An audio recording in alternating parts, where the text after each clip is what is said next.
நாங்க தொழுகிற தொழுகையால, நாங்க தொழுகிற இபாதத்தால, நாங்க செய்யற நல்லமல்களால எங்களால சொர்க்கம் போக முடியுமா? இபாதத்தால சொர்க்கம் போக முடியாது.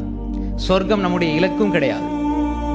அல்லாஹுடைய திருப்பொருத்தம், அன்புதான் இலக்கு. அதை வச்சுதான் நல்லா சொர்க்கம் தருவான். நாங்க பிறந்ததில் இந்த இறக்கும் வரை நெத்திய சஜதால வைத்தால் கூட இந்த கண் அல்லாஹ் தந்திருக்கிறானே, இந்த நியாமத்துக்கு நன்றி செலுத்தியவர்களாக முடியாது. கோடான கோடி உங்கள்கிட்ட வந்து கொட்டினாலும் கண்ணை கொடுப்பீங்களா? அல்லாஹ் கேட்கிறானே, அலம் நஜஅல் லஹு ஐனைன் வலிசானன் வஷஃபதைன். நாங்க உங்களுக்கு கண்ணை ஆக்கலையா? 2 கண்ணை நாங்க உங்களுக்கு தர இல்லையா? பாருங்க.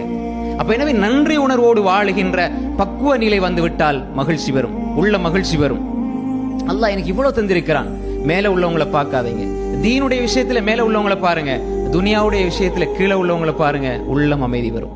நாங்க பார்க்கறது துனியாவுடைய விஷயத்துல மேல உள்ளவங்களை, எனக்கு மேல இருக்கிறான், எனக்கு இல்லை, எனக்கு இல்லை, எனக்கு இல்லை என்றால் நன்றி உணர்வு வராது. நன்றி